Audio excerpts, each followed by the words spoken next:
Good morning, friends. Today we are going to start with Unit 3 of Sale of Goods Act. Under this particular unit, we are going to study about transfer of ownership and delivery of goods. In the earlier lecture, I told you that transfer of ownership, here ownership is connected with the property in the goods. Property are of two types. One is a general property and one is a special property. General property is related with the ownership, whereas a special property is related with the possession of the goods. What is an important part under sale of goods is an ownership, because a risk in respect of goods are related with the ownership. So when the ownership will be transferred from the seller to the buyer is a very important concern, because with that ownership a risk is related. So as soon as the goods are as soon as the ownership is transferred from the seller to the buyer, immaterial who has a physical possession of that particular goods, the risk will be transferred from the seller to the buyer as soon as the ownership is transferred. So what is the concern part is to study about the ownership. Further, we have earlier seen that specific goods are of different types. One is an existing goods, one is a future goods, and one is a contingent goods. And again, in the case of an existing goods, there is a specific goods, then there is an ascertain goods, then there is an unascertain goods. So there are different types of goods.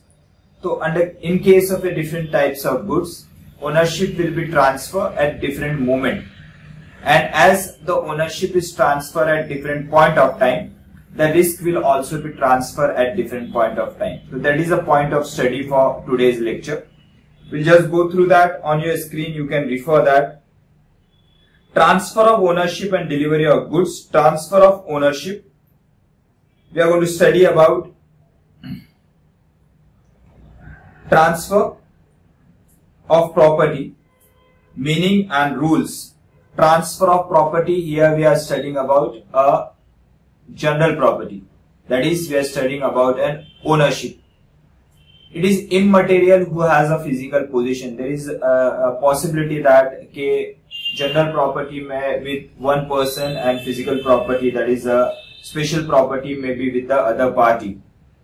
जैसे कि seller ने अगर buyer को कोई चीज cell कर दिया है, ओनरशिप ट्रांसफर कर दिए, लेकिन बायर ने उस पर्टिकुलर गुड्स का फिजिकल पोजीशन अभी तक नहीं लिया है, तो in this case the physical position is though with the seller, but ownership has been transfer from the seller to the buyer. तो will understand the meaning and rules. Then there is a delivery of goods. There is a different rules as regards to delivery of goods and acceptance of goods. All these we are going to cover under this particular unit. So first we'll start with the transfer of property, that is transfer of ownership. What it says, section 19 to section 22 of the Sale of Goods Act are a few sections which governs the transfer of goods in a case where the goods are specific and ascertain in nature. What it says, the property in the goods may be defined as legal ownership of the goods. Transfer of ownership means transfer of risk, rights, returns pertaining to the goods. Transfer of ownership means transfer of risk, rights and returns related with the goods. That means as soon as you are going to transfer the ownership, together with that particular ownership, the risk, returns, that means profit as well as liabilities concerned with that respect of that goods will be transferred to the buyer. यानी अगर ownership transfer कर दी और अगर वो goods के market में all of a sudden rate increase हो गए, तो will gain a profit and that profit will go to the buyer who has purchased the goods legally. Similarly अगर वो ओनरशिप ट्रांसफर कर दिया एंड सब्सिक्वेंटली आपके गोडाउन में जहां पे वो गुड्स रखे वहां आग लग गया, तो you have to bear that particular risk. तो risk and return are two sides of the same coin, will be transferred from the seller to the buyer as soon as the ownership is transferred.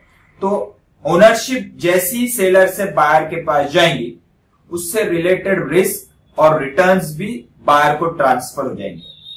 Suppose I have sold certain goods to you, I have transferred the ownership to you, but you have not taken the physical position in respect of that goods. For example, I have sold those goods for ₹1 lakh.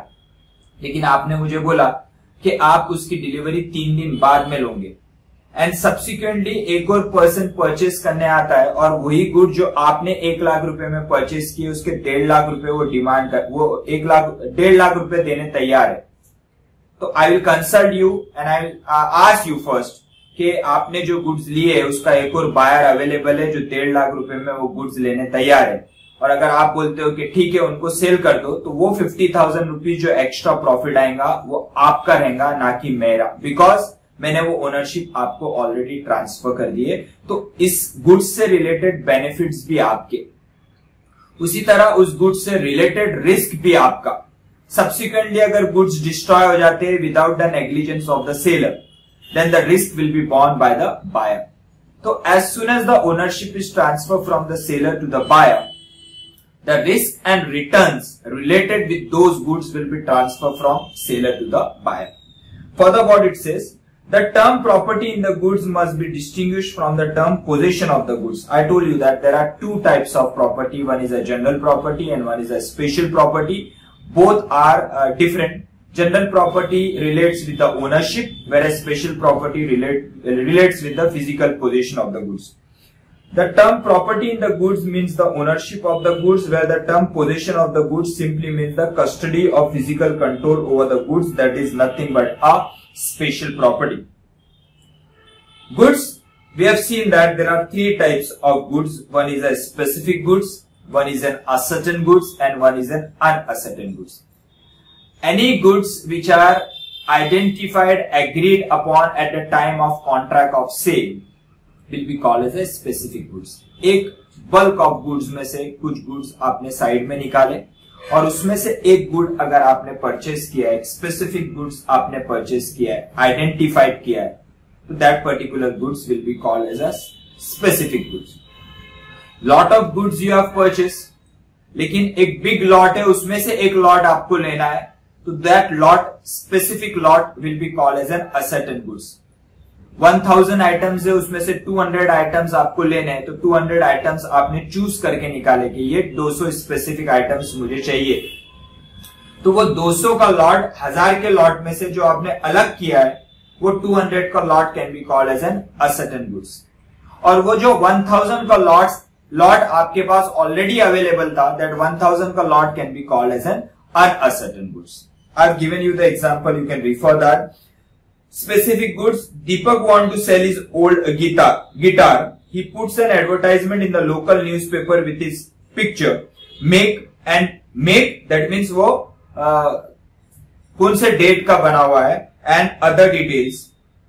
Rahul agrees to buy the guitar and thereby form a contract with Deepak. The guitar is a specific goods in this case. Ascertain goods, Deepak went to buy oranges in the wholesale market. He specifically selected 300 oranges from a larger set of unspecified oranges. There may be 1000, 2000, 10,000 oranges in the market with one of the seller.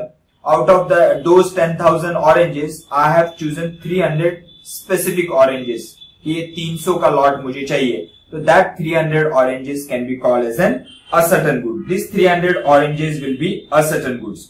Unascertain goods, those 10,000 oranges can be called as an unascertain goods. या फिर ये 300 में से किसी ने आपके पास से कुछ 100 oranges purchase किए, तो these 300 oranges can be called as an unascertain goods. और अगर सामने वाला बायर उसमें से 100 oranges चूज करके निकाल लेता है, तो that 100 oranges can be called as an ascertain goods.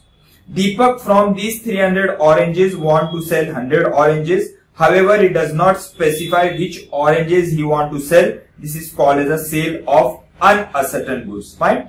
So you can call it as, जब तक वो goods ascertain नहीं होंगे, simply it will be called as an unascertain goods. So 300 oranges you can call it as an unascertain goods. और otherwise जिसने 100 goods purchase किए लेकिन अभी तक उसको सेपरेट नहीं किया है, तो even that 100 oranges from those 300 oranges can also be called as an uncertain goods because that 100 oranges are not separated. Once they are separated or appropriated from 300 oranges, then those 100 oranges can be called as an uncertain goods, or it can also be called as a specific goods. So now we are supposed to study about rules regarding the transfer of property from the seller to the buyer.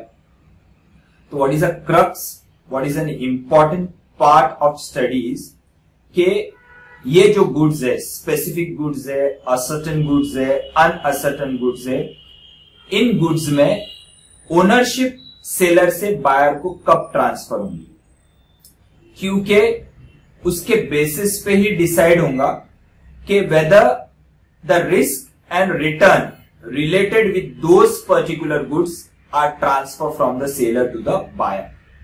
So that is a point of study for today's lecture. First, you can see that uncertain goods.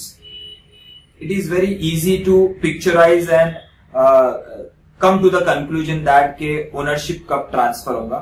Uncertain goods में ownership कब transfer होगा, जब तक वो goods uncertain नहीं हो जाते.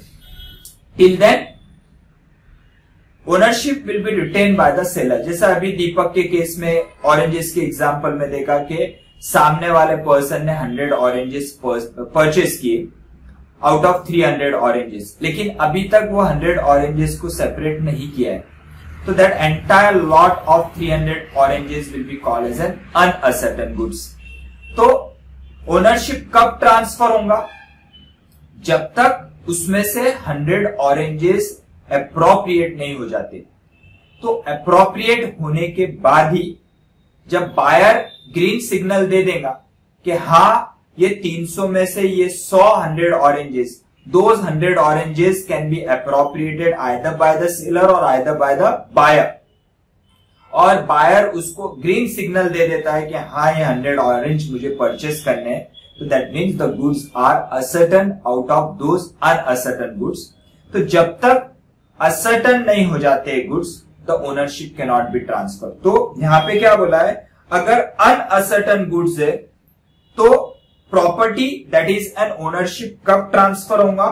First, the goods are ascertain. Second, the appropriation of the goods unconditionally. Appropriation का मीनिंग है separation of the goods unconditionally. That means there should not be any condition attach. अगर सेलर कोई condition attach कर देता है या buyer कोई condition attach कर देता है कि मुझे पैक करके दीजिए जब तक मैं वो गुड्स नहीं लूंगा, तो that mean the condition is attach by the buyer. या सेलर कोई कंडीशन अटैच कर देता है कि आप पहले पेमेंट लाके दीजिए, तो यह ये हो गया condition attach with the sale. Here if unconditionally the goods are separated from those uncertain goods. तो अनअसर्टेन के केस में क्या बोल रहा है कि पहले गुड्स को असर्टेन करना पड़ेगा और फिर it should be separated unconditionally. Ascertain goods के बारे में क्या बोल रहा है कि ओनरशिप कब ट्रांसफर होगा, प्रॉपर्टी कब ट्रांसफर होंगी. उसमें 3 डिफरेंट केसेस दिए हुए जो we are going to study. Deliverable state, price determined, that means the goods are in deliverable state and the price is determined. तो in that case when the ownership will be transfer. Deliverable state का meaning क्या है, the goods are ready to be delivered. Goods ready है, उस पे आगे और कुछ करने की जरूरत नहीं है, उसका पैकिंग भी किया हुआ है, अगर वेट करना है तो वेट भी किया हुआ है, अगर कंप्यूटर सेल कर रहे हैं तो उसमें सभी सॉफ्टवेयर ऑलरेडी इंस्टॉल है, उसको और फर्दर कोई सॉफ्टवेयर इंस्टॉल करने की जरूरत नहीं है. It is ready to be delivered, यानी आप पेमेंट दो, ये गुड्स लो, उसमें और कोई भी चीज बकाया नहीं है. टीवी सेट में बेच रहा हूं तो उसमें कोई भी ऑपरेटिंग सिस्टम डालने की जरूरत नहीं है. टीवी सेट के अंदर कोई इंटरनेट के या फिर कोई HDMI पोर्ट लगाने, एक्स्ट्रा लगाने की कोई जरूरत नहीं है, वो directly in the deliverable state है. तो those goods which are ready to be delivered are called as in deliverable state. तो स्पेसिफिक गुड्स के केस में 3 डिफरेंट पॉसिबिलिटीज दी है. पहला, the goods are in deliverable state and price has been determined. First case. Second case में goods are though in a deliverable state but the price is not determined. और third बोला है goods are in non deliverable state, means उस goods पे अभी और कुछ करना बाकी है ताकि उसको इन डिलीवरेबल स्टेट ला सके. तो असर्टन गुड्स में 3 डिफरेंट पॉसिबिलिटीज दी गई है कि goods are in deliverable state and price determine है. Second, though the goods are in deliverable state the price is not determine. और थर्ड केस में बोला है कि goods are not in deliverable state. All this we are going to study today. And the third case is if the goods are sale on approval basis, that means sale on return basis. approval basis का meaning क्या है कि आप goods आपके पास रखो और अगर आपको गुड्स समझ में आते हैं, आपको ठीक लगते हैं, तो देन आप मुझे बता दीजिए, तो मैं आपका बिल आपके नाम पे बना दूंगा. दैट मीन्स अप्रूवल जब तक नहीं आता है, जब तक उसकी ओनरशिप ट्रांसफर नहीं होंगी. और कुछ एक्स्ट्रा कंडीशन है that we are going to see that कि अगर आप अप्रूवल बेसिस पे गुड्स किसी को देते हो तो उस केस में ओनरशिप कब ट्रांसफर होंगी. तो ये 3 डिफरेंट सर्कमस्टांसेस है कि अगर गुड्स अनअसर्टन है तो ओनरशिप कब ट्रांसफर होगा. अगर गुड्स असर्टन या स्पेसिफिक गुड्स है और गुड्स डिलीवरेबल स्टेट में प्राइस ऑलरेडी डिटरमाइन है, गुड्स डिलीवरेबल स्टेट में है लेकिन प्राइस अभी तक डिटरमाइन नहीं हुआ है, और तीसरा गुड्स अभी तक डिलीवरेबल स्टेट में नहीं है, तो इन सब केसेस में ओनरशिप कब ट्रांसफर होगा. और लास्ट केस क्या बोला है कि अगर गुड्स सेलर ने बायर को अप्रूवल बेसिस पे दिया है तो उस केस में ओनरशिप कब ट्रांसफर होगा. That we are going to study today. First one what it says, the ownership is transferred at the time of making the contract if the following conditions are fulfilled. The ownership is transferred at the time of making the contract if the following conditions are fulfilled. Section 20 of the Sale of Goods Act relates to the specific goods in a deliverable state. Specific goods in a deliverable state अगर है, यानी goods पे और कोई काम बकाया नहीं है. बकाया इन द सेंस उसकी पैकिंग भी किया हुआ है, पैकिंग करना बाकी नहीं है. अगर वेट और मेजरमेंट करना है तो ऑलरेडी वो वेट और मेजरमेंट करके वो पैक है, सीधा आपको डिलीवरी देना है, तो that is called as an deliverable state. तो व्हाट इट सेज, अगर गुड्स स्पेसिफिक गुड्स है और गुड्स डिलीवरेबल स्टेट के अंदर है तो उस केस में ओनरशिप कब ट्रांसफर होगा. तो क्या बोल रहा है, the sale must be of a specific goods. पहला इंपॉर्टेंट कंडीशन क्या है कि वो स्पेसिफिक गुड्स चाहिए. और specific goods are which goods, specific goods are those goods which are identified and agreed upon at the time of contract of sale. कि ये goods मुझे परचेस करना है फ्रॉम वेरियस गुड्स. एक स्पेसिफिक गुड्स मैंने purchase किया है, एक specific goods I have chosen, I have selected, तो दैट पर्टिकुलर सब कुछ तय हो गया. अब ये डिसाइड हो गया कि ये 5 मोबाइल में से मुझे ये सैमसंग नोट 10 चाहिए. उसने सब मोबाइल्स मुझे एक्सप्लेन किए, उनके फीचर्स बताया और उसमें से मैंने एक पर्टिकुलर मोबाइल सिलेक्ट किया. तो that is called as a specific goods and I have agreed upon कि अब मुझे ये मोबाइल चाहिए. तो स्पेसिफिक गुड्स क्या बोला गया है कि सबसे पहले अगर ओनरशिप ट्रांसफर करना है स्पेसिफिक गुड्स के लिए तो those goods should be specific goods. Second वो क्या बोल रहा है, the goods must be in a deliverable state. Deliverable state यानी ready to be delivered. There should not be anything to be done in respect of that particular goods. Suppose if I purchase a mobile, though it is a specific goods, but there are certain installation remaining in that particular mobile. उसमें memory card लगाना अभी बाकी है, या फिर उसमें कोई installation of Android software बाकी है, तो you can not call that particular mobile in a deliverable state. There are certain things remaining to be done.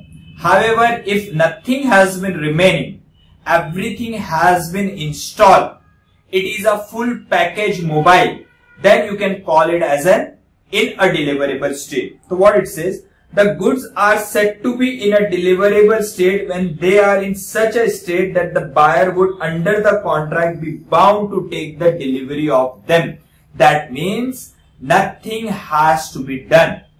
ये कंप्लीट पैकेज अवेलेबल है, ये सीधा आपको इसकी डिलीवरी लेना है. तो वो क्या बोल रहा है कि पहला स्पेसिफिक गुड्स, दूसरा वो डिलीवरेबल स्टेट में अगर है तो क्या बोल रहा है, तीसरा the contract of sale must be unconditional.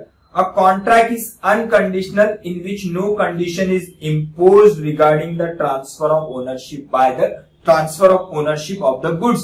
That means the seller has not attached any kind of a condition for the purpose of transferring the ownership in respect of that goods.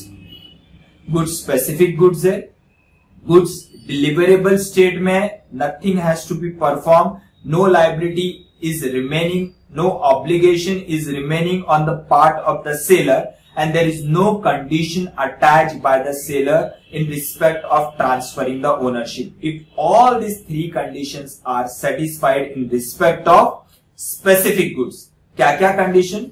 अगर goods specific goods है, that means goods are identified by the buyer.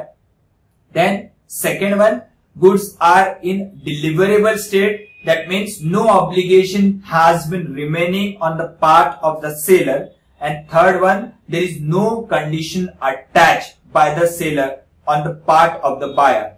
If all the three conditions are satisfied, in that case, the ownership will be transferred immediately from the seller to the buyer. It will be immediately transferred from the seller to the buyer. And as soon as the ownership is transferred immediately from the seller to the buyer, the risk and return in respect of those goods will also be transferred from the seller to the buyer. What is an example they have given? X goes into a shop and buys a television and asks the shopkeeper for its home delivery. The shopkeeper agrees to do it. The television immediately becomes the property of X. मैं एक electronic shop में जाता हूं, वहां पे hundreds of TVs display में लगे हुए, एलजी है, सैमसंग है, क्राउन है, बीपीएल है, सोनी है. सोनी में there are different models, Samsung में there are different models, LG में there are different model, huge mall. Shopkeeper मुझे ये सब गुड्स कौन से हो गए, ये सब गुड्स हो गए unascertained goods. I go to a shopkeeper और अ मॉल, और अलग अलग टीवी देखने के बाद मैं डिसाइड करता हूं कि I want to purchase a Sony brand. Sony brand में भी there are an number of models are available, और उसमें से सभी फीचर्स देखने के बाद I decided that I want to purchase Sony Bravia J0042. ये मॉडल मुझे परचेज करना है. तो goods are identified. That means the goods are specified. These goods are specific goods.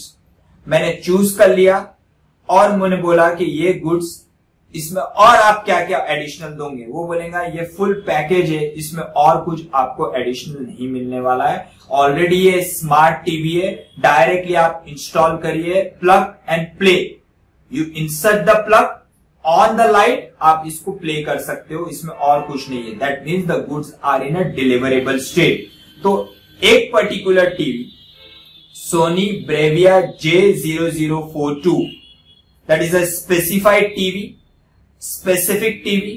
That TV is in a deliverable state. मैंने वो select कर लिया, सामने वाले ने, सेलर रेडी हो गया मुझे वो बेचने के लिए. Price has been determined.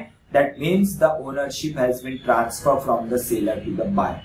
Though what it has been further said, the shop and ask the shopkeeper for its home delivery. The shopkeeper agrees to do it. This is an additional condition. यहां पे क्या बोल रहा है कि सामने वाले buyer ने शॉपकीपर को रिक्वेस्ट किया कि आप इसको होम डिलीवरी दो। अब वो होम डिलीवरी का रिस्क कौन लेगा? It will depends upon the different circumstances, depend upon the transaction के वो उस चीज में डिसीजन कैसा हुआ है। लेकिन ओनरशिप तो दुकान पे ही ट्रांसफर हो गई, वो शॉप में ही ट्रांसफर हो गई। जिस वक्त मैंने आपको बोला कि ये टीवी मुझे पसंद आ गया, इसका प्राइस डिटरमाइन हो गया, मैं रेडी हो गया ये प्राइस देने के लिए, the goods have been identified, agreed upon at the time of contract of sale, the goods are in deliverable state, that means ready to be deliver and there is no condition attach in respect of that particular sale. All the three conditions are satisfied.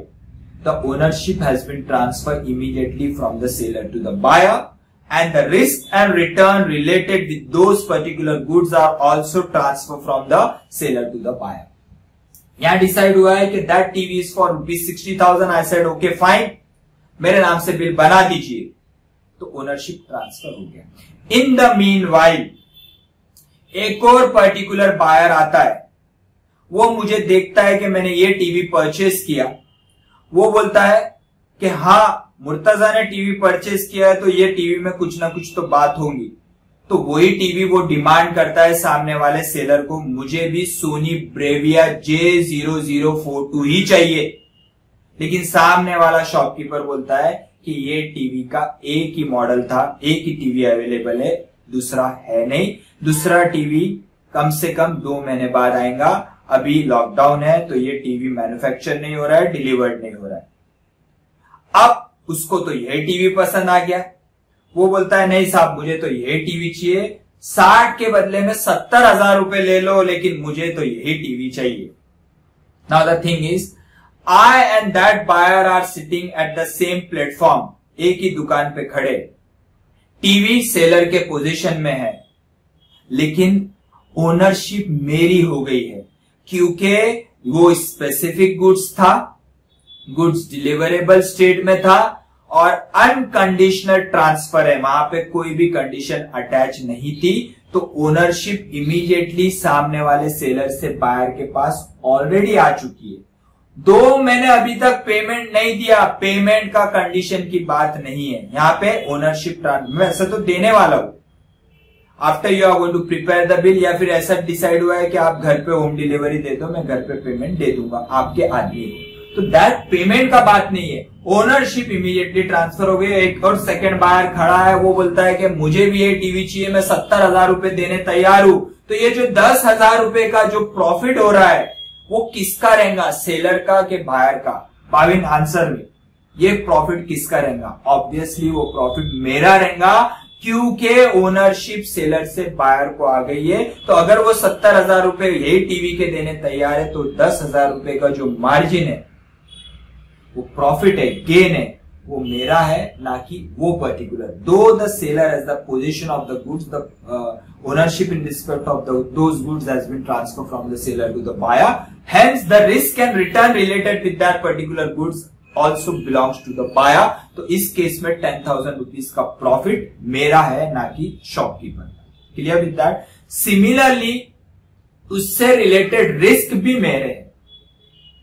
Now the shopkeeper says that कि आप इसकी delivery ले लो, मैं बोलता हूं नहीं delivery मैं आज नहीं लूंगा, and subsequently if the goods are destroyed then the risk has to be borne by the buyer. तो उससे रिलेटेड रिस्क भी और उससे रिलेटेड रिटर्न्स भी बायर की।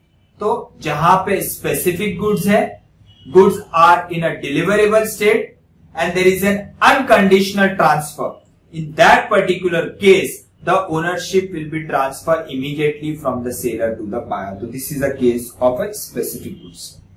सेकेंड क्या बोल रहा है? Transfer of ownership in the case of sale of uncertain goods. First we have talked about specific goods. Now we are talking about uncertain goods.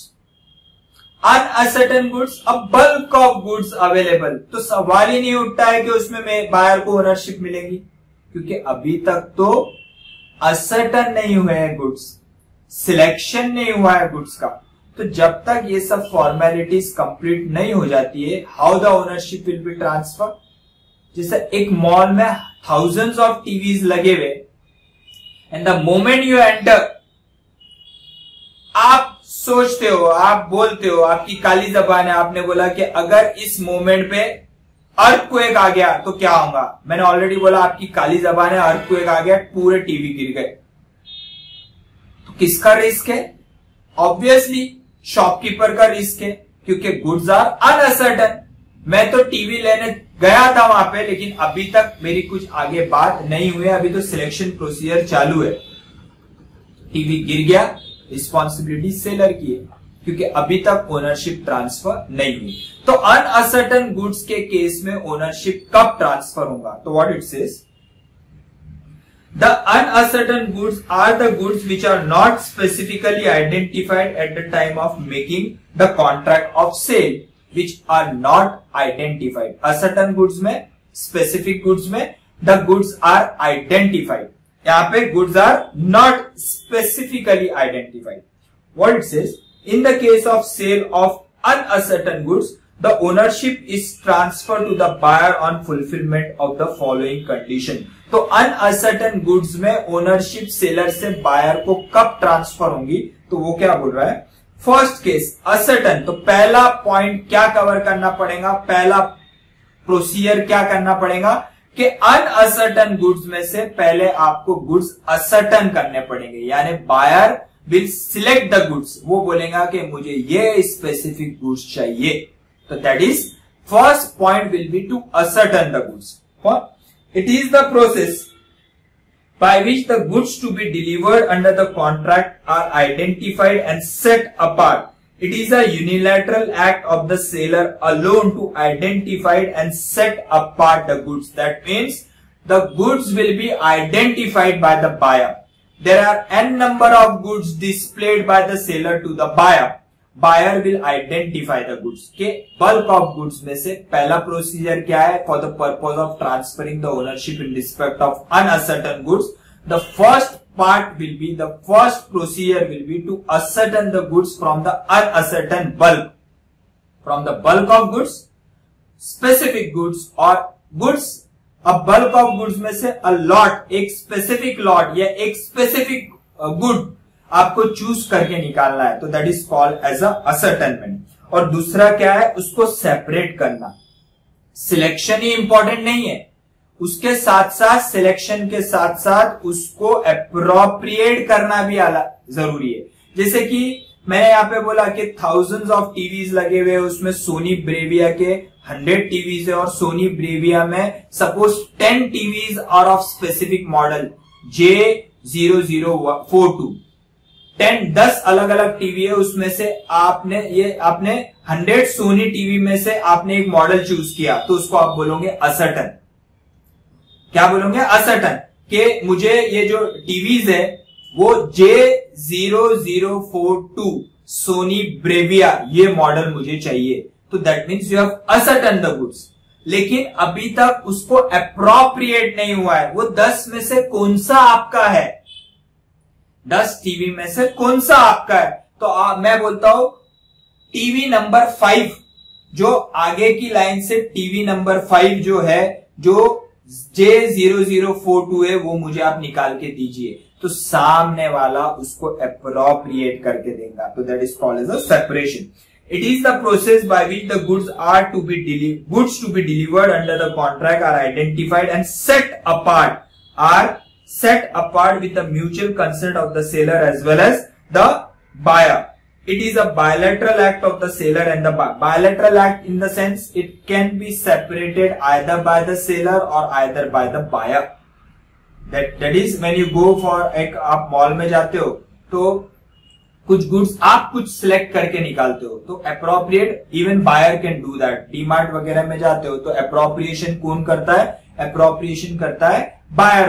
तो फिर वो गुड्स आपके ट्रॉली में you carry that goods to the counter, और आप उसको बताते हो, आप उसको ऑफर देते हैं कि गुड्स मुझे परचेज करना है। तो that means that appropriation can be done either by the seller और either by the buyer to identify and set apart the goods. तो असर्टन के केस में क्या बोल, अनअसर्टन के केस में क्या बोल रहा है कि ओनरशिप कब ट्रांसफर होंगी।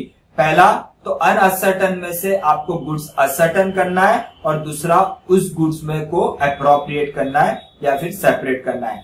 असर्टनमेंट and appropriation can be different, can be simultaneously at the same time it can be done. So as soon as this procedure has been performed, in the case of unascertain goods, the goods are ascertain and the goods are appropriated.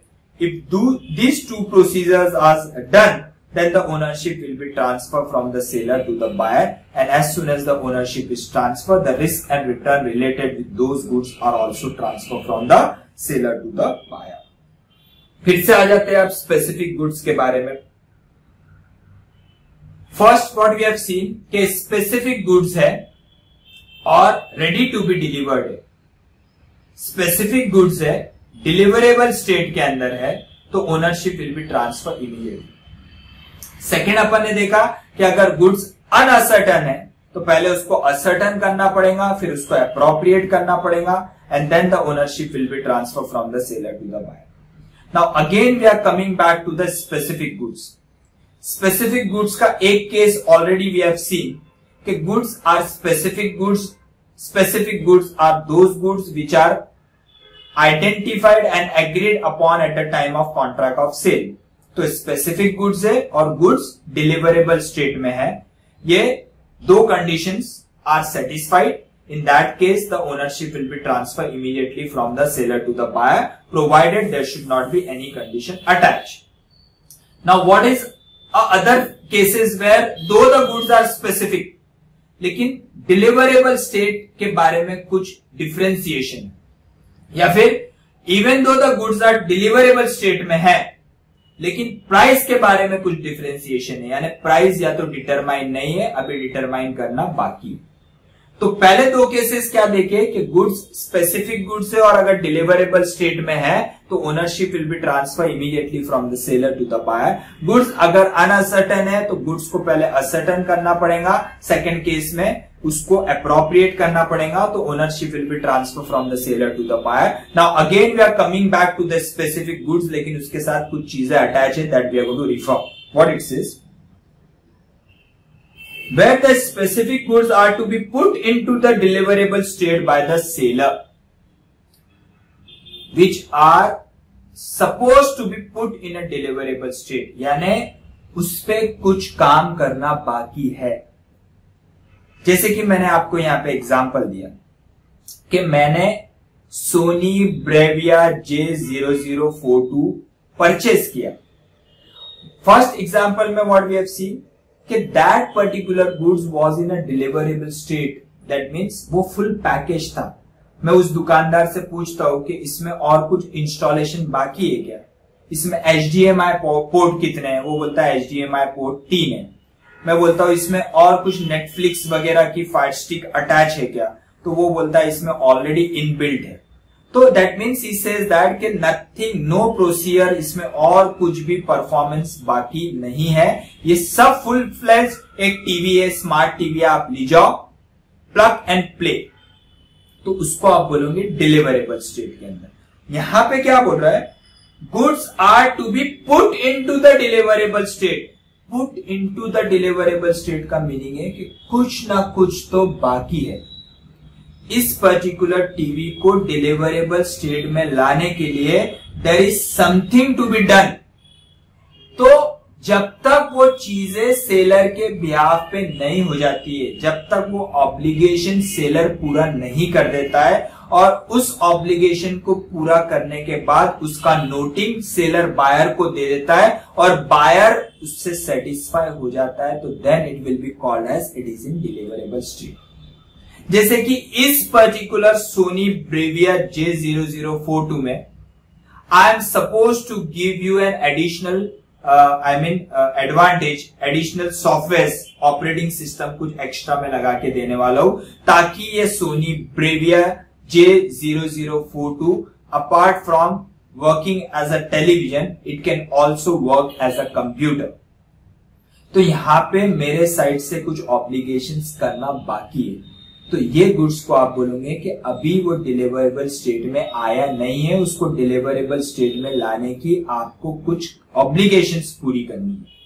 तो इस case में अगर in the meanwhile goods destroy हो जाते हैं तो obviously responsibility will be of the seller, because in that this case this formalities are not yet completed, hence the owner.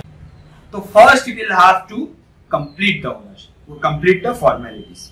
तो यहां पे क्या बोला है कि अगर स्पेसिफिक गुड्स है लेकिन उसको डिलीवरेबल स्टेट में लाने के लिए कुछ काम करना बाकी है, कुछ ऑब्लिगेशंस बाकी है, तो उस केस में कब ओनरशिप ट्रांसफर होगी? तो क्या बोल रहा है, section 21 of the sale of goods act, certain goods to be put into a deliverable state, the ownership is transferred as soon as the seller has put the goods in a deliverable state and the buyer comes to know about the act of the seller।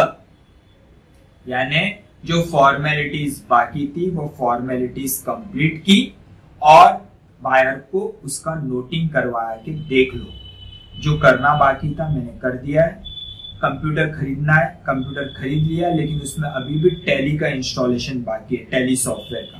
तो tally का installation मैंने कर दिया, buyer को बताया कि आप देख लो इसमें टैली का इंस्टॉलेशन हो गया है, बराबर।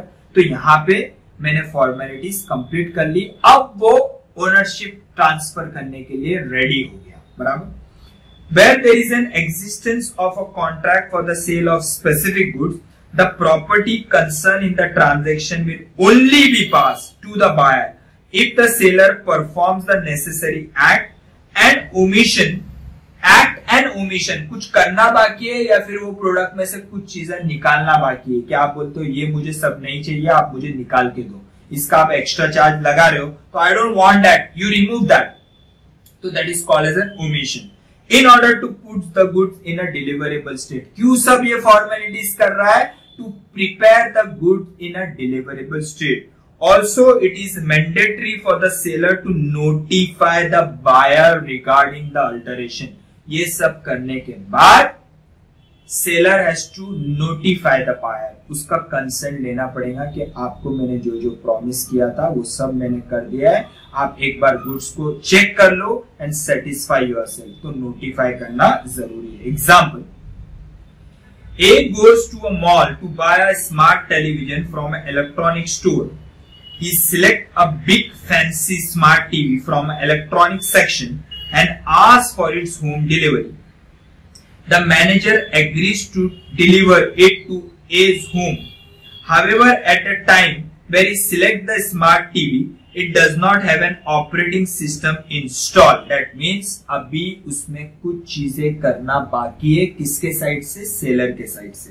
तो अभी तक वो स्मार्ट टीवी डिलीवरेबल स्टेट में आया नहीं है, बराबर। The manager promises to install the operating system and on the next day he informs A that his smart TV is now installed with the operating system and is ready for its delivery. Further, he asks for his permission to make the delivery. वो उसका permission लेता है, यानी उसको notify कर देता है और बोलता है कि क्या मैं अब डिलीवरी दे सकता हूं। तो अब वो गुड्स ऑलरेडी स्पेसिफिक गुड्स था लेकिन वो डिलीवरेबल स्टेट में नहीं था, तो उसको डिलीवरेबल स्टेट में लेके आ गए।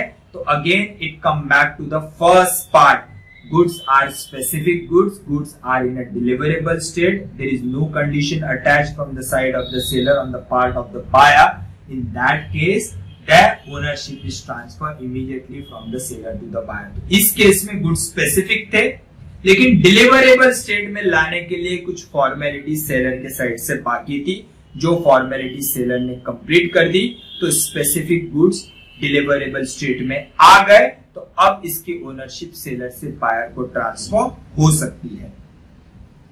In order to summarize the example, the goods will only be transferred to A if the manager has installed the operating system making the smart TV ready for its use. तो अगर specific goods है deliverable state में ownership immediately transfer होगी। अगर specific goods है लेकिन अभी वो गुड्स पे कुछ फॉर्मेलिटीज करना बाकी है from the side of the seller, तो वो ओनरशिप जब भी ट्रांसफर हो सकती है जब तक वो फॉर्मेलिटीज कंप्लीट नहीं होगा। तो गुड्स स्पेसिफिक गुड्स है लेकिन डिलीवरेबल स्टेट में नहीं है, तो पहले डिलीवरेबल स्टेट में लाना पड़ेगा and only then the ownership will be transfer from the seller to the buyer. Next point क्या बोल रहा है, again where the specific goods in a deliverable state, goods deliverable state में है, गुड्स कौन से, स्पेसिफिक गुड्स है। ये फिर से फर्स्ट पॉइंट, पहले फर्स्ट पॉइंट में क्या बोला था कि स्पेसिफिक गुड्स है, डिलीवरेबल स्टेट में ओनरशिप इमीडिएटली ट्रांसफर हो जाएगा। नेक्स्ट पॉइंट में क्या बोला, गुड्स स्पेसिफिक गुड्स है लेकिन डिलीवरेबल स्टेट में लाने के लिए कुछ फॉर्मेलिटीज कंप्लीट करना है, वो फॉर्मेलिटीज जैसी कंप्लीट हो जाएंगी वो ओनरशिप विल बी ट्रांसफर, यानी something has to be done. अब वो क्या बोल रहा है, गुड्स स्पेसिफिक गुड्स है, डिलीवरेबल स्टेट में भी है लेकिन फिर से यहाँ पे और कुछ फॉर्मेलिटीज है। क्या बोल रहा है, आर टू बी वेट और measured by the seller to ascertain the price. क्या बोल रहा है, क्या बोल रहा है, पहले केस में क्या बोला कि गुड्स स्पेसिफिक गुड्स है लेकिन डिलीवरेबल स्टेट में नहीं है, उसको रेडी टू बी डिलीवर्ड लाने के लिए कुछ प्राइस तो डिटरमाइन हो गई है कि ये सोनी ब्रेविया J0042 आपको विथ फुल इंस्टॉलेशन 60,000 रुपीज में देगा, यानी price has been determined, goods are specific goods, लेकिन there are certain software still to be installed, that means उसको डिलीवरेबल स्टेट में लाना है। इस केस के अंदर गुड्स स्पेसिफिक गुड्स है, रेडी टू बी डिलीवर्ड है, लेकिन इसमें अभी मेजरमेंट, वेट वगैरह बाकी है क्योंकि उसके बेसिस पे इसका प्राइस डिटरमाइन होगा।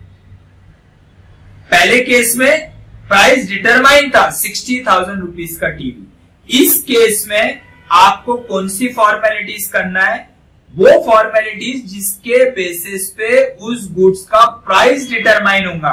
जैसे कि आप, मैं एग्जांपल दूं तो गुजरात स्वीट मार्ट, पेड़े है, केसरी पेड़े, पेड़ो वहां पे जाके वो बोलता है कि ये 400 रुपए केजी है, 400 रुपीज केजी पेड़ा, तो वहां पे आपको वो पर्टिकुलर कबर्ड या जो भी आप बोलोगे डिस्प्ले सेंटर, उस डिस्प्ले में आपको वो पर्टिकुलर पेड़े दिख रहे हैं, मुंह में भी पानी आ रहा है, लेकिन उसका वेट अभी करना बाकी है और उसका वेट, उसका प्राइस कब डिटरमाइन होगा, ऑन द बेसिस ऑफ कि आपको कितने किलो पेड़े चाहिए। आप उसको बोलते हो कि मुझे 2 किलो पेड़े आप वेट करके दो, तो 400 multiplied by 2 800 rupees, that means price will be determined on the basis of weight, measurement. तो unless and until all these formalities are not completed, the ownership will not be transferred from the seller to the buyer। वो wait करेगा, उसको एक particular Gujarat sweet mart के वो box में, beautiful box में वो 2 किलो वेट करेगा, एक निकालेगा, एक डालेगा, वेट करेगा, 2 किलो परफेक्ट करेगा, आप उसको बोलेंगे एक आध पेड़ा एक्स्ट्रा डाल दो, वो डाल भी देगा, और उसके बाद उसकी प्राइस डिटरमाइन हो गई कि 800 रुपए आपको देने। तो ये जब तक फॉर्मेलिटीज कंप्लीट नहीं हो जाती है, जब तक ownership will not be transfer, though it is an specific good, लेकिन उसका वेट और मेजरमेंट अभी बाकी है। और वेट और मेजरमेंट करना क्यों जरूरी है, क्योंकि उसके बेसिस पे उसका प्राइस डिटरमाइन होगा। तो what it says, section 22 deals with the where there is a contract for the sale of specific goods in a deliverable state, यानी स्पेसिफिक गुड्स भी है और डिलीवरेबल स्टेट भी है, लेकिन वो फर्स्ट पार्ट में नहीं आ रहा है, यहां पे आ रहा है, क्योंकि इसमें क्या बाकी है, वो क्या बोल रहा है, the seller is undoubtedly bound to weigh, to measure, test or to do the necessary demonstration or anything which is required in this in reference with the sale of those particular goods। यहां पे specific goods है, deliverable state में भी है, लेकिन उसके ऊपर weight measurement बाकी है, क्योंकि उसका प्राइस डिटरमाइन करना है। तो जब तक ये चीज नहीं हो जाती है, जब तक वेट और मेजरमेंट नहीं हो जाता है, जब तक उसकी ओनरशिप ट्रांसफर नहीं होगी। क्या बोल रहा है, he will be doing this to ascertain the appropriate value of goods.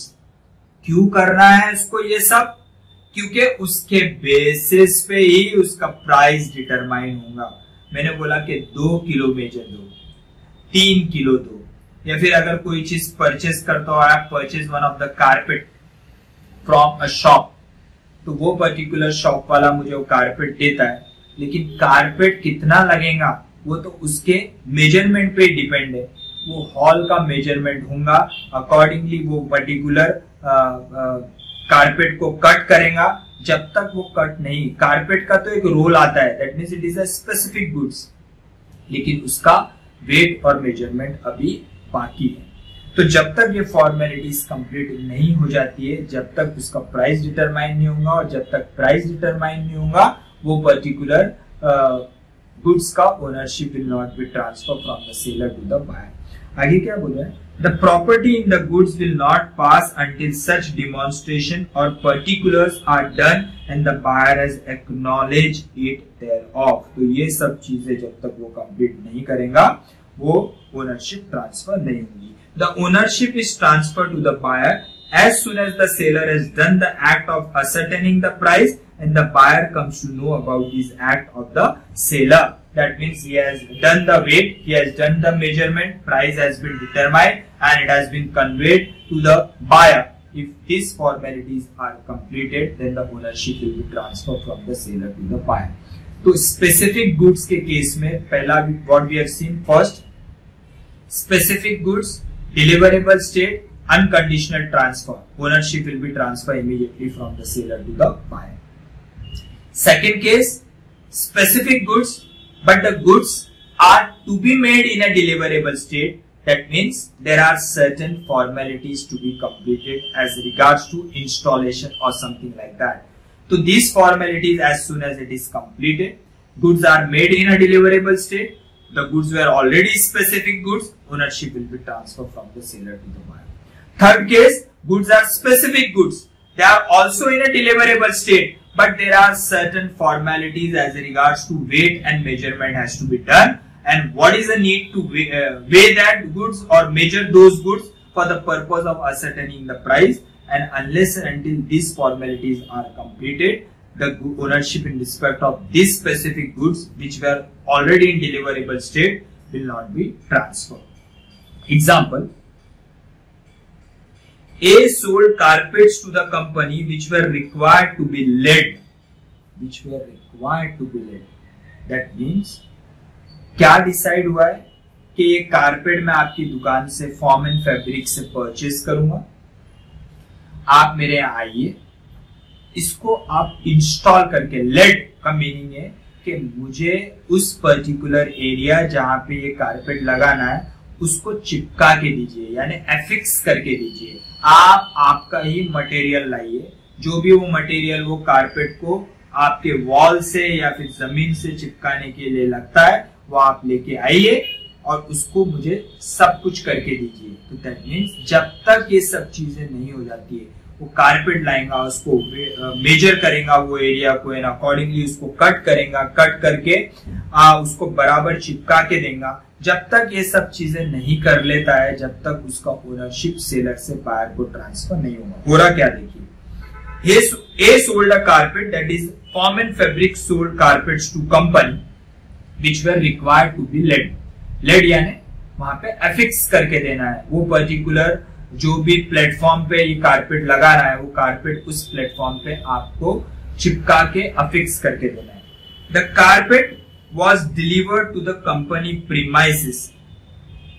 Already आदमी जाके वो एरिया लेके आ गया कि वो पर्टिकुलर जगह का एरिया इतना है, और उसने फॉर्म एंड फैब्रिक्स वाले ने उसके शॉप पे क्या किया, बराबर वो जो मेजरमेंट लेके आया था उस मेजरमेंट में उसको काट दिया। दो the formalities, one formalities is completed, लेकिन सेकेंड फॉर्मेलिटी बाकी है। कॉन्ट्रैक्ट क्या तय हुआ है कि आप वो कारपेट लाके दोगे, चिपका के भी देंगे, क्योंकि we are not a technical people.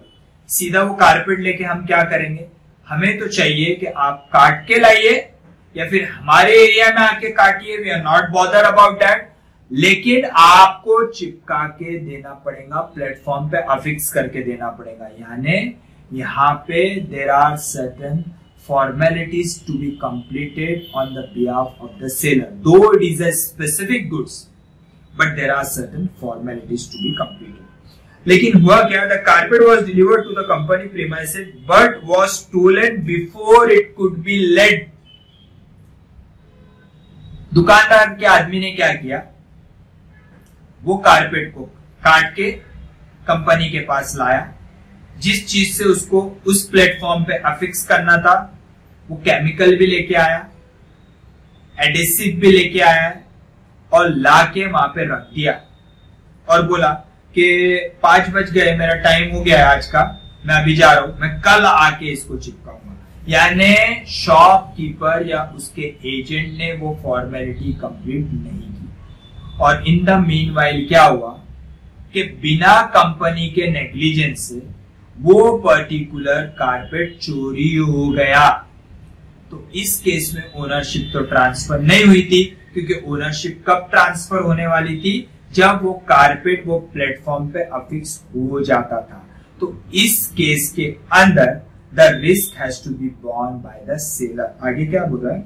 It was held that the carpet was not in a deliverable state as it was not laid, which was a part of the contract and hence the property has not passed to the buyer company. Buyer company को उसका ownership transfer नहीं हुआ है। तो buyer company ने बोला कि contract क्या हुआ था, आपको अफिक्स करके देना था, we are not going to pay for it because वो आपकी रिस्पॉन्सिबिलिटी थी, आपके आदमी ने फॉर्मेलिटी कंप्लीट नहीं की। Second example, Rishabh sells certain wooden bed to Deepak and agrees to assemble it in Deepak bedroom as it was a part of the agreement.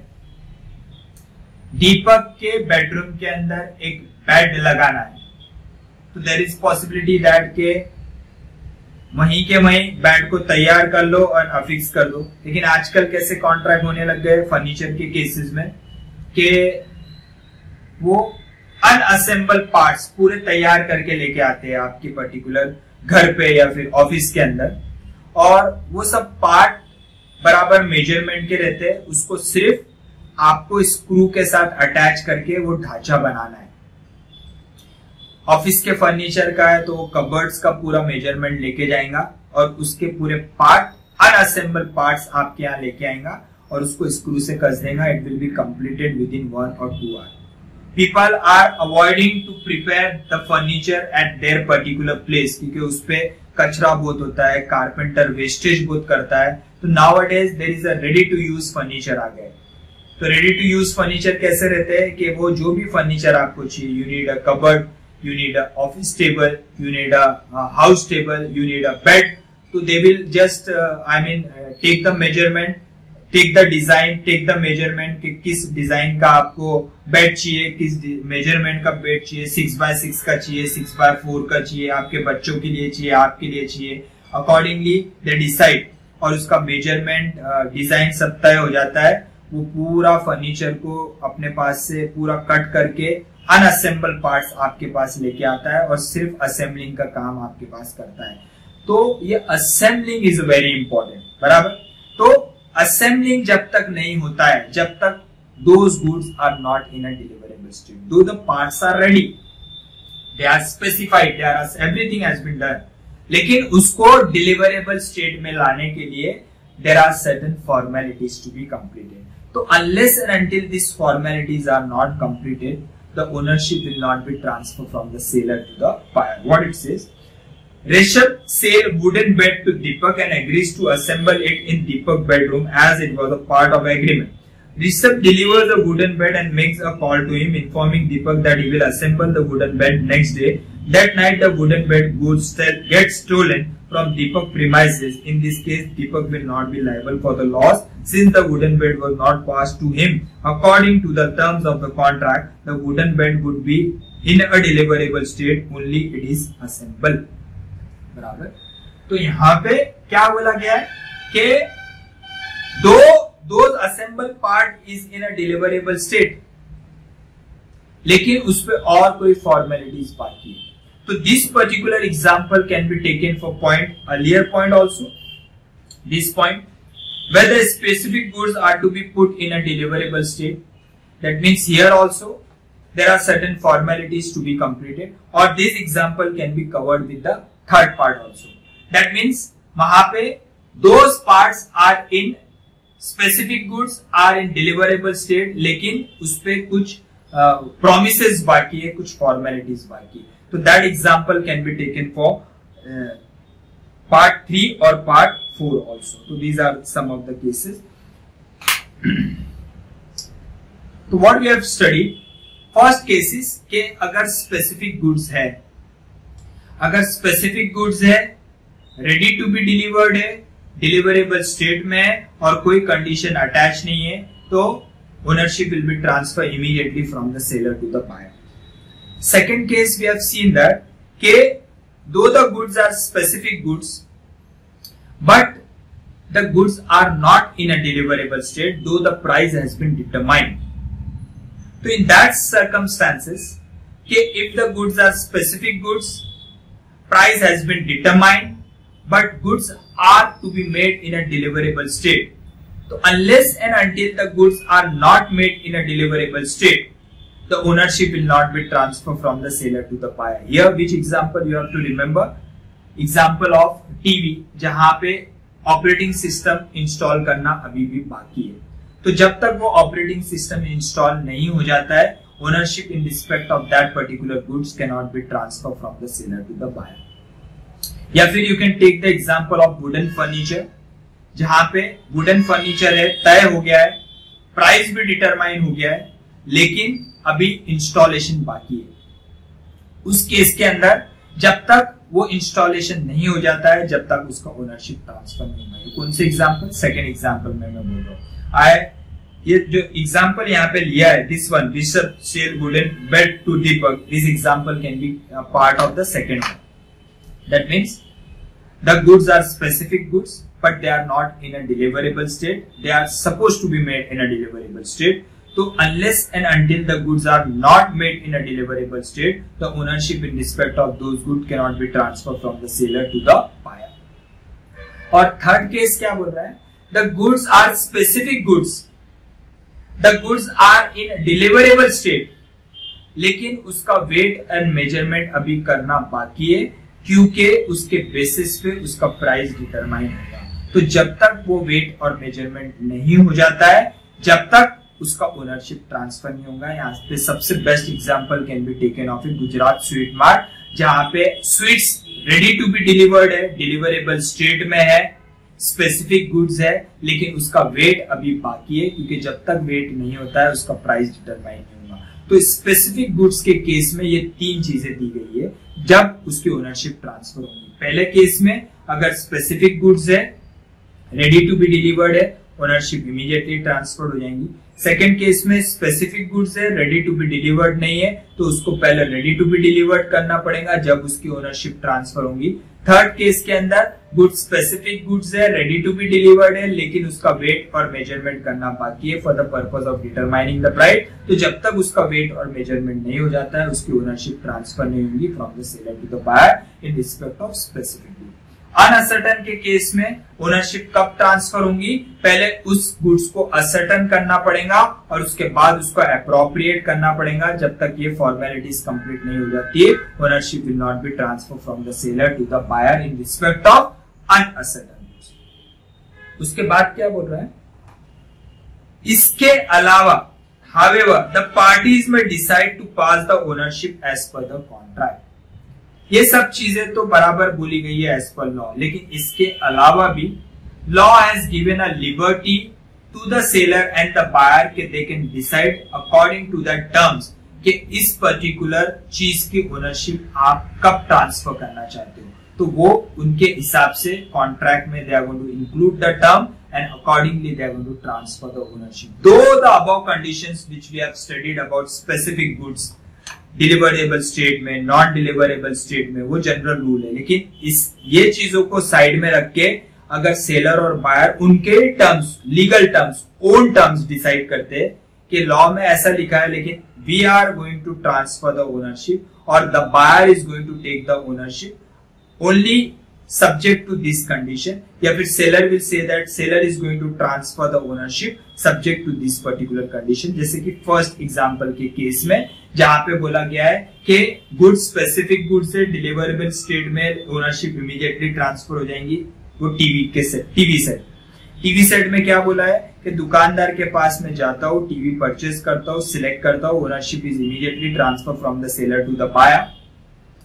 Buyer seller को बोलता है कि आप इसकी होम डिलीवरी दे दो, that is the second part. लेकिन अगर buyer बोलता है कि मुझे इसके घर पे डिलीवरी चाहिए, तो in that case ownership will be transfer only when the goods are delivered at the door step of the buyer, जब तक उसकी ओनरशिप ट्रांसफर नहीं होगी। पहले केस में दुकान पे ही ओनरशिप, शॉपकीपर के दुकान पे ही उसकी ओनरशिप ट्रांसफर हो गई थी। सेकंड केस में जहां पे बायर ने बोला है कंडीशन रखी है कि मुझे होम डिलीवरी चाहिए और जब तक मैं इसकी ओनरशिप नहीं लूंगा, तो यहाँ पे उन दोनों ने अपने टर्म्स डिसाइड किए कि अब यहाँ पे जिम्मेदारी किसकी हो गई, सेलर की हो गई कि उसको बराबर घर जाके डिलीवरी दे, क्योंकि जब घर पे ही डिलीवरी देते वक्त ही ओनरशिप ट्रांसफर होगा। इन द मीनवाइल रास्ते में अगर गुड्स डिस्ट्रॉय हो जाते तो that particular risk has to be borne by the seller in this particular case। बराबर। तो these are the different cases।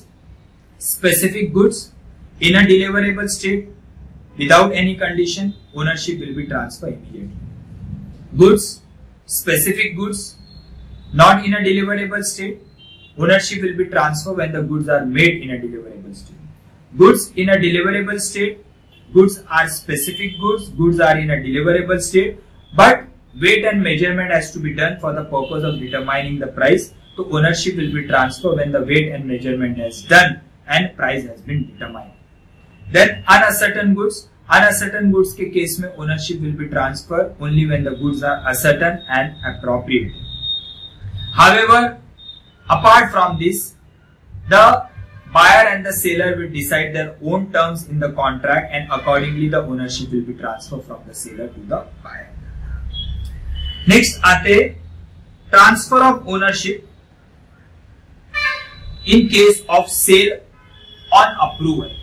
Cell on approval यानी अगर सेलर बायर को कोई गुड्स देता है और उसके अप्रूवल का वेट करता है कि जब आप अप्रूवल देंगे जब ओनरशिप ट्रांसफर हो जाएंगे। यहाँ पे गुड्स स्पेसिफिक है, गुड्स ऑलरेडी दे चुका है सेलर बायर को, लेकिन ओनरशिप नहीं दिया है क्योंकि वहां पे बायर का अप्रूवल अभी बाकी है। तो इस केसेस में यानी अगर मैं अपनी कोई पर्टिकुलर चीज, जैसे बाज वक्त बहुत से सेल्समैन दुकानदार के पास आते और वो उसको गुड्स बताते हैं कि ये गुड्स आप देखिए, बायर को इंटरेस्ट बताता नहीं है, शॉपकीपर को इंटरेस्ट बताता नहीं है, वो बोलता है यार ये माल मेरे पास शायद नहीं चलेगा। तो वहां पे सेलर इंसिस्ट करता है, सेल्समैन इंसिस्ट करता है कि सर आप ये रख के तो देखिए, बिकेगा जब पैसा देना। बराबर। तो यहाँ पे क्या हुआ है कि सेलर ने बायर को कोई गुड्स अप्रूवल बेसिस पे दिए, ओनरशिप ट्रांसफर नहीं हुई, तो यहाँ पे this goods will be called as sale on approval. तो इस केस में ओनरशिप कब ट्रांसफर होगा, we are going to see. The ownership of goods is with the seller and the possession of good is with the buyer. Ownership, that means a general property is with the seller, possession is with the buyer, that means a special property is with the buyer। The buyer has an option to return the goods, he has an option। Salesman ने request किया कि आप रखो, तो buyer ने कुछ खुद होके लिया नहीं है, सेल्समैन के बोलने पे उसने अपनी दुकान पे वो गुड्स रखे, तो buyer has an option to return the goods. The ownership is transferred to the buyer in any of the following 3 ways। इस केस में सेल ऑन अप्रूवल के केस में ओनरशिप कब ट्रांसफर होगा, पहला क्या बोल रहा है, when the buyer accept the goods, buyer ने खुद होके अप्रूवल दे दिया कि हाँ आप मेरे नाम से बिल बना लो, ओनरशिप ट्रांसफर कर दो। तो when the buyer accept the goods the ownership will be transfer from the seller to the buyer. Physical position तो ऑलरेडी बायर के पास है लेकिन ओनरशिप नहीं है, तो बायर ने सेलर को क्या बोला कि आप मेरे नाम से बिल बना दीजिए और ओनरशिप मुझे ट्रांसफर कर दीजिए। तो in this case buyer has accepted the goods. The acceptance by the buyer may be express और implied।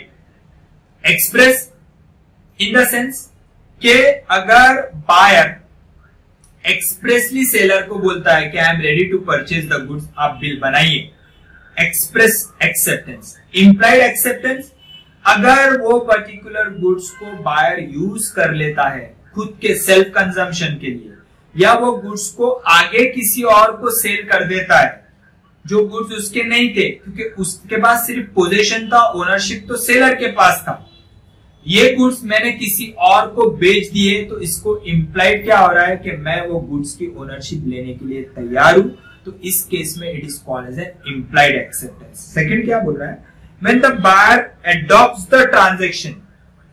एडॉप्ट द ट्रांजैक्शन का मीनिंग क्या है कि बायर ऐसा कुछ करता है उस गुड्स के साथ जो एक ओनर ही कर सकता है।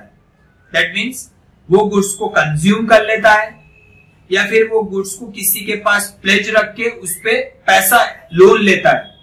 तो आप कौन से गुड्स को कंज्यूम कर सकते हो जो आपके खुद के हो, या फिर आप कौन से गुड्स को किसी और के पास प्लेज रख के, चार्ज रख के पैसा उठा सकते हो, लोन ले सकते हो जो आपके खुद के हो।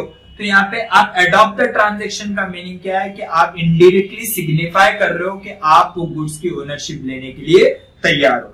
The buyer may adopt the goods by doing some act which shows that he has accepted the goods, where for example where he further sells or pledges the goods। और तीसरा क्या बोल रहा है, where the buyer fails to return the goods within the fixed or reasonable time। Salesman ने shopkeeper को बोला कि आप ये आपकी दुकान पे गुड्स रखिए, और अगर 15 दिन में नहीं बिकते हैं तो आप ये गुड्स मुझे रिटर्न दे देना, यानी after 15 days it is a duty of the buyer to inform that salesman और the seller that you please take back the goods, ये गुड्स मेरी दुकान पे नहीं बिक रहे। लेकिन अगर वो बायर उस सेलर को आफ्टर 15 डेज इन्फॉर्म नहीं करता है, रिटर्न देने की जिम्मेदारी बायर की नहीं है, लेकिन इन्फॉर्म करने की जिम्मेदारी बायर की है। उसने 15 दिन का टाइम दिया है, आप 15 दिन में उसको इन्फॉर्म कर दो कि ये गुड्स मेरे यहाँ नहीं बिक रहे, आप इसको वापस लेके जाओ। अगर after 15 days after the expiry of the time allotted by that seller, if the buyer fails to inform to the seller, it is assumed that he is accepting that particular goods। तो cell और approval के case में ownership seller से buyer को कब transfer होंगी? Cell on approval का meaning क्या है कि जहां पे ओनरशिप सेलर के पास है लेकिन physical position of the goods are with the buyer, तो ओनरशिप इस केस में कब ट्रांसफर होंगी? जब बायर खुद होके सेलर को इन्फॉर्म करता है, और वो इंफॉर्मेशन या तो एक्सप्रेस होंगी या तो इम्प्लाइड होंगी। क्या इन्फॉर्म करता है कि मैं इस पर्टिकुलर गुड्स की ओनरशिप लेने तैयार हूं। सेकंड क्या बोल रहा है, when he adopt the transaction, that means he does anything which he is supposed to do in respect of only his goods of which he is a owner। That means either he subsequently sells the goods, those goods जिसका ownership उसके पास नहीं था लेकिन उसने बेच दिया, तो इसका मीनिंग क्या है कि वो प्रीवियस सेलर से ओनरशिप लेने तैयार है, या फिर वो गुड्स को किसी और के पास प्लेज रख देता है और पैसा उठाता है, तो that means he is accepting the ownership. और तीसरा, रीजनेबल टाइम में बायर सेलर को इन्फॉर्म नहीं करता है, वो रिटर्न नहीं करता है, तो in that case he is bound to take the ownership. बराबर। Examples,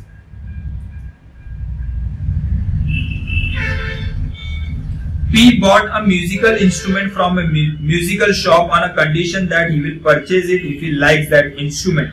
After a week, he has informed the shop owner that he has agreed to purchase the musical instrument. The ownership is transferred when he has decided to purchase the instrument as his own.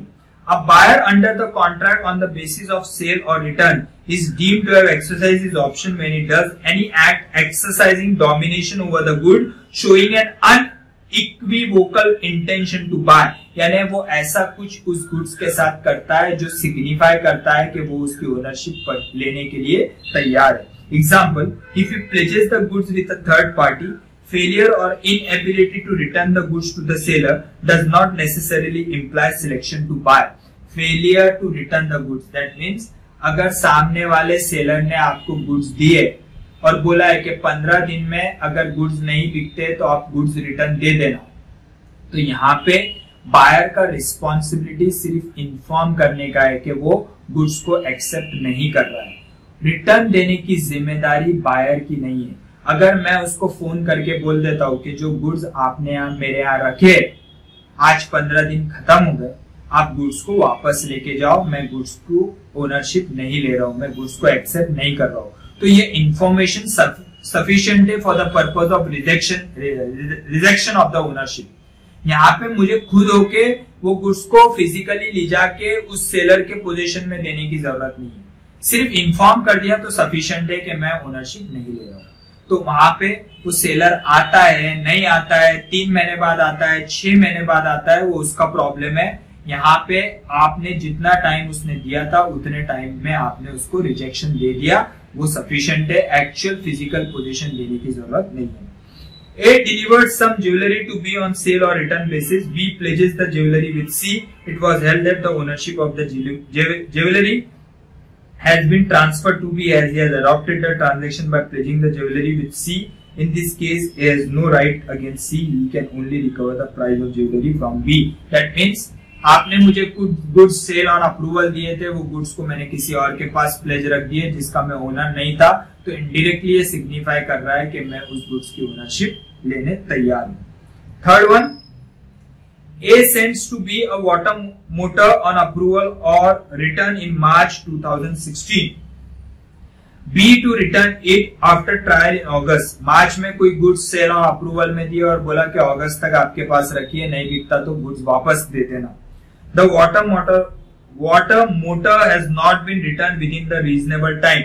अगस्त 2016 का time दिया था, buyer भूल गया, buyer fails to inform, buyer भूल गया और buyer ने seller को इन्फॉर्म नहीं किया, तो इसका मीनिंग क्या है? Therefore, A is not what it says. The water motor has not been returned within the reasonable time, and therefore A is not bound to accept it, and B must pay the price. यहाँ पे आप return करना भूल गए, अगस्त 2016 तक का आपके पास time दिया था, मार्च में आपको डिलीवरी दी थी और बोला था अगस्त तक आपके पास गुड्स रखो और नहीं बिकता तो अगस्त 2016 में रिटर्न दे देना, बाहर भूल गया। In that case it is what the rule says कि आपने इन्फॉर्म नहीं किया for the purpose of returning, in that case you are accepting the ownership, आपको उस गुड्स की ओनरशिप लेनी पड़ेगी। तो these were the cases in respect of transfer of ownership from the seller to the buyer.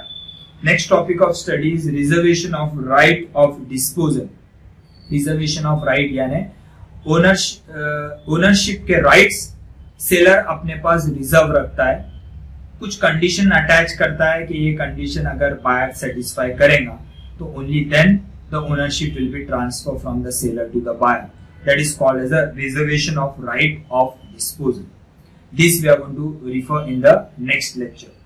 So today's topic of study में we have seen about transfer of ownership in respect of specific goods and in respect of unascertain goods and in respect of sale on approval basis.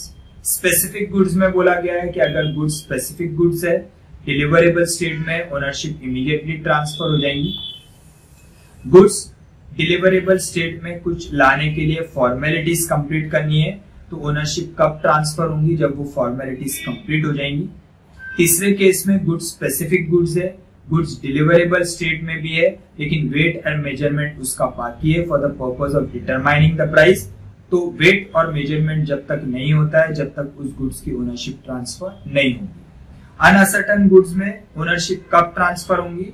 जब वो goods ascertain हो जाएंगे और appropriate हो जाएंगे and then the ownership will be transfer. Sale on approval basis में ownership कब transfer होंगी? 3 केसेस दिया हुआ है कि फर्स्ट केस के बायर एक्सप्रेसली या इम्प्लाइडली अपना एक्सेप्टेंस दे देता है for the purpose of taking the ownership.